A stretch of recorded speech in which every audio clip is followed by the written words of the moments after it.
When I saw her out the window, garden shears being gripped by both hands and a maniacal expression on her face, I just stood still. I was frozen to the spot in shock. I felt no pain at all from the burn on my face, everything was numb. The relief of eradicating the imposter neighbors and the joy at finding a friend in Derek was hacked away in an instant. Just like every leaf from my shrubs. Why would she do this? What had I ever done to her? Every question possible crossed my mind. I could feel the frustration bubbling inside me. Everything about this place just threw up question after question, and for every answer I got, there were 10 new questions waiting to be asked. At that moment in time though, only one was truly important. How did Prudence know? I thought about Terry and her telephone conversations. I didn't want to think that the sweet lady I thought Terry had turned out to be would do that, but it did cross my mind. I thought of Ian the postman. I'd had bad vibes from him for a while. Maybe he'd seen Derek coming up the stairs while on his rounds that morning. I stood there frozen pondering all these things until I saw Prudence collapse onto the memorial bench sobbing, head in her hands. She was surrounded by the remains of my attempt at a garden with the shears laid out on the floor. The stairs were kind to me on the way down. It took 4 flights to make it to the bottom. I ran down the corridor and out the back entrance of the block, no idea what I was going to say. Prudence was all I could manage.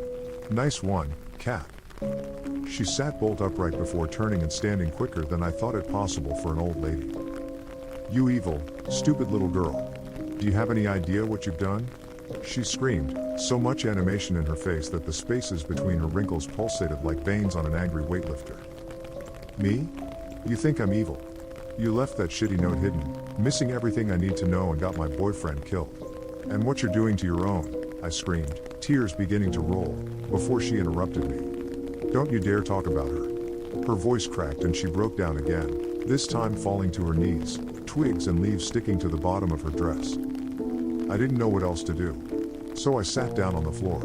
I knew that it was probably a bad idea. This woman couldn't be trusted and I hadn't forgotten that, but seeing an old lady crying on the cement floor still made me feel awful. How did you know about the garden? I asked her calmly, trying to change my approach. She shoved a crumpled up piece of paper into my hand. She didn't look at me, her eyes remained on the floor. Dear Prudence, I couldn't exist knowing what I'd done. I should never have told you about it. The last 2 won't grow stronger, she was never theirs to begin with. But I have to end her suffering. I'm sorry. Derek.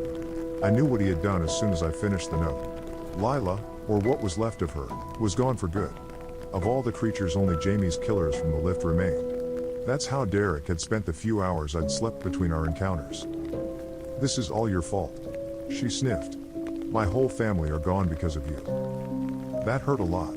I trembled as I tried to speak, but I always really hated confrontation and I could feel myself starting to glitch. How can you say that?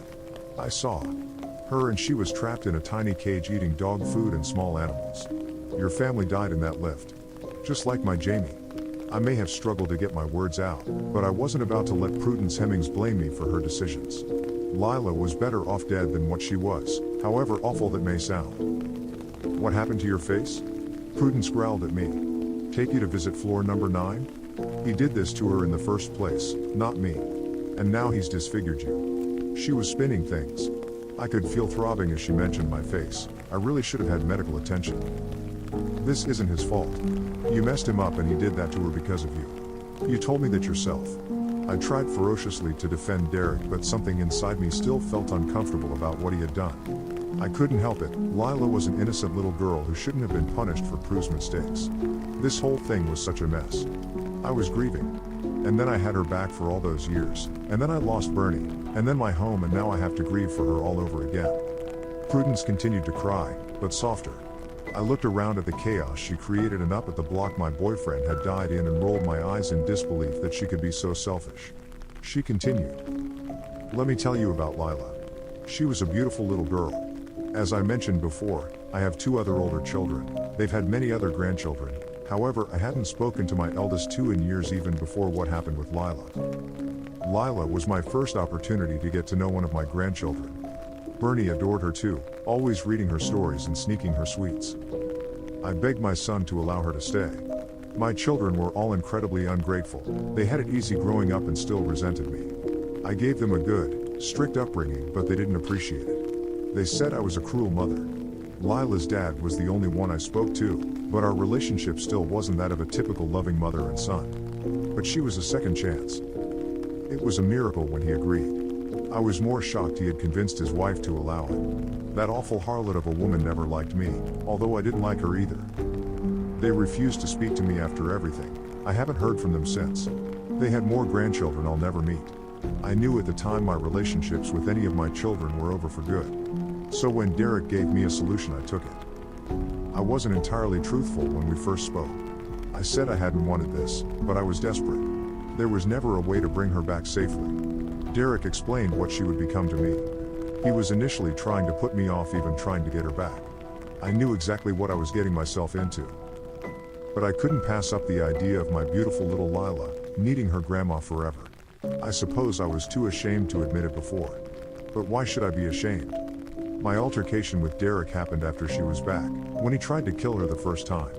Spouting the same things on that note. What kind of monster wants to kill a little girl? That's why I trashed the garden. He said he wasn't coping with the news of the new block when he suggested it, that he shouldn't have told me it was even possible and she had to die. I hid her until the bulldozers came in. When he disappeared, I thought I was safe to spend the rest of my life with her. Bernie hated me. Spending time with Lila was all I lived for. I grew to love her how she was. I felt sick. Listening to Prudence talk brought up so many repressed feelings about Jamie. I hadn't had time to grieve or process anything. I missed him terribly. My old life and my old future felt a million miles away. I was relieved to know that Derek hadn't tricked Prudence, or even intended to create Rat Lila. He was truly good.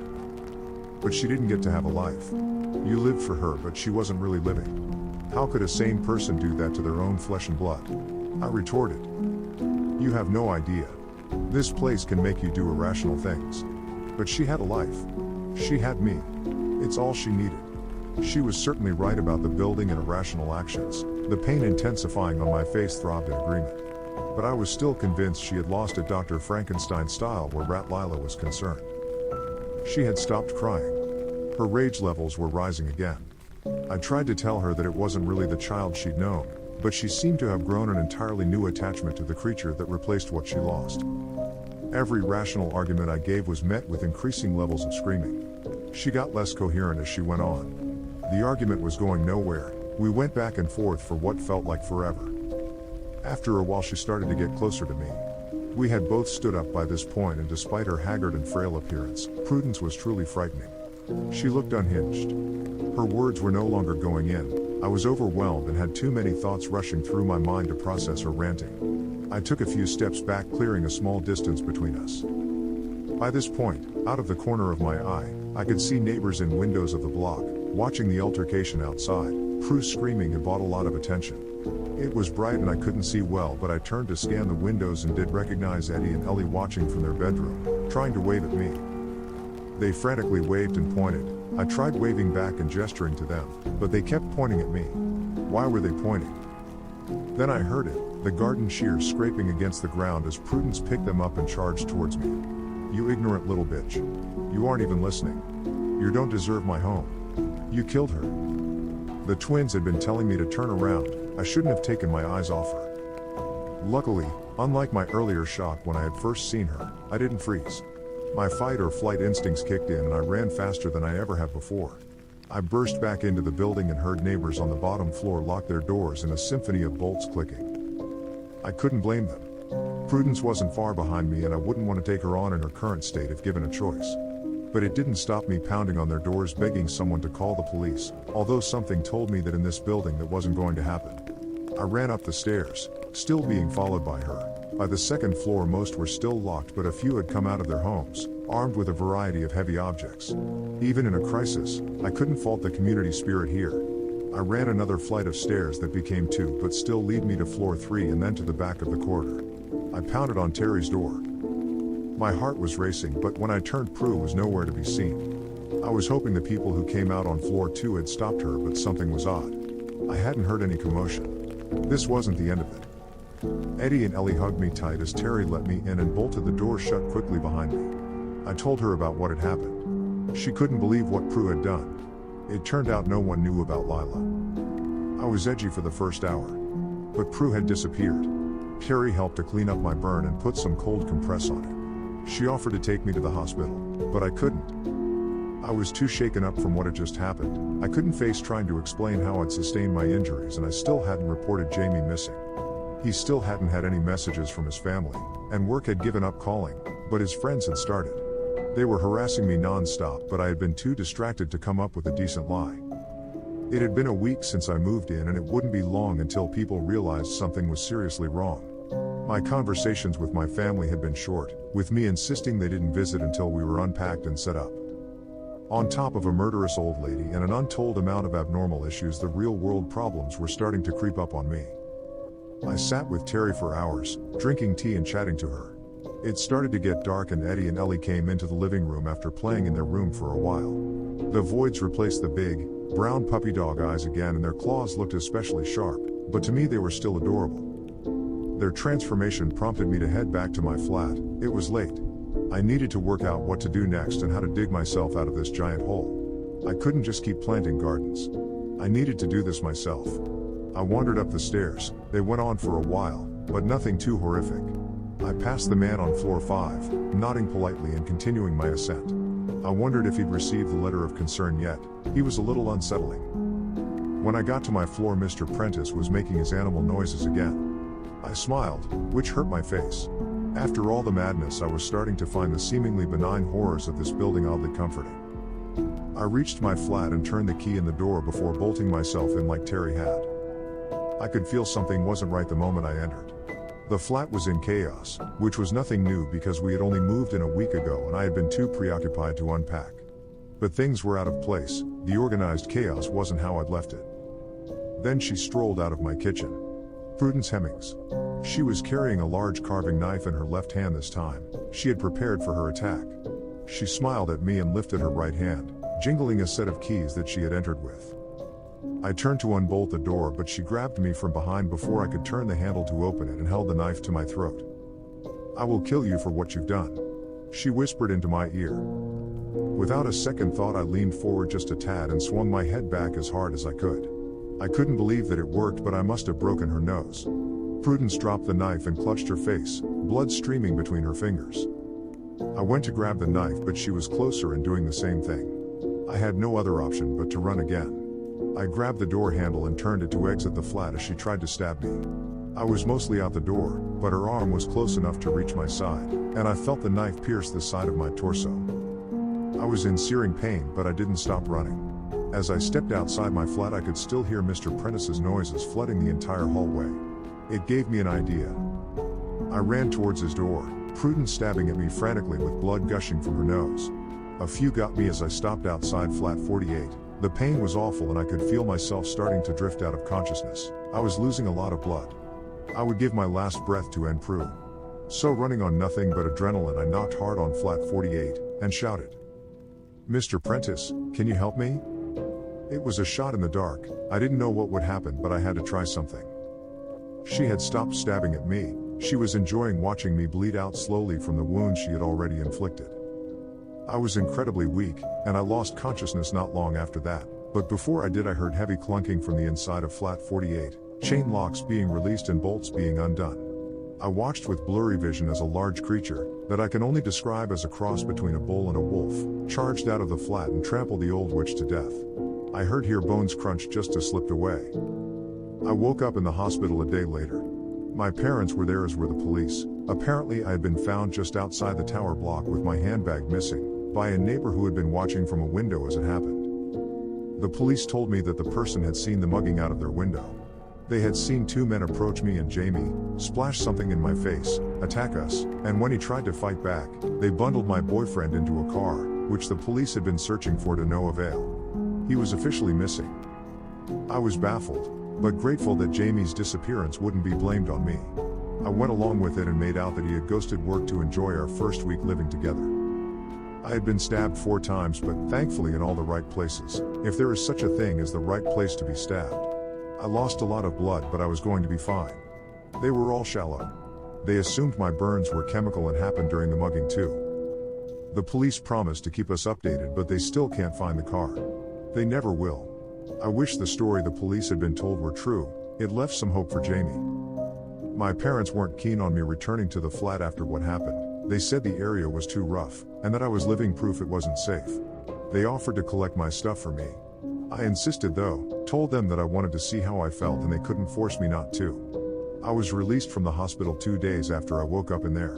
When I arrived at the flats, it was strange. It felt like home. Despite everything, something about this place drew me to it. I took the lift for the first time since Jamie had died. I had to. I wasn't recovered enough to conquer too many stairs just yet, and I couldn't guarantee they'd be kind to me. I smiled at the lack of a button 9 and winced at the thought of the creatures. As I reached my corridor, I saw Mr. Prentice walking along with his newspaper and milk in a bag. He turned to me and smiled. I wasn't sure you'd come back. It's nice to see you're up and walking. He made small talk as if I hadn't seen him literally trample a woman to death a couple of days prior. The whole experience had been so disorienting that I started to wonder if I really had been mugged and had dreamed the note and everything that's happened since. Then he said something that confirmed everything was real. I never liked that woman. But you've got a real friend in the lady downstairs. He winked at me and turned the key in his door. I got into mine and sat down on the second-hand sofa. I felt empty but relieved. With Prue and the imposter neighbors all gone, the only threat left were the creatures in the lift, who were only a threat between 1.11 and 3.33. Maybe I could start to live a semi-peaceful life in this place. Carrie knocked on the door, my handbag, that I had left at hers before Prue attacked in my flat, on her arm. Mr. Prentice was right, she was a good friend. I thanked her for what she'd done and for what she'd told the police. She said it was pure luck that she found me. She had been walking up to return the bag and found me and Prue sprawled out on the floor. I asked what happened to Prue's body and she just pointed in the direction of flat 48. He was eating it, she said. It's been a few days now and I've decided to stay. I can't imagine going back to complete normality after everything I've been through, and I've grown quite attached to some of the building's quirks. I tried replanting the garden with the help of the twins. I ripped a few stitches doing it and Derek never came. I think he's gone for good. I'm ready to fully embrace life here. The last few days have been hard, but there's some time to breathe. Along with the time to breathe, came the time to grieve, and I've been grieving badly for Jamie. This leads me to the last thing I have to tell you. Last night I laid in bed, plagued with thoughts of Prue and everything that had happened, but what I couldn't get to leave my mind was how much happiness it brought her to have Lila back. It infected every part of my thoughts. I know you all warned me not to, but I did it. I repeated the ritual. I haven't caught him yet, but I've heard the scratching. Jamie's back.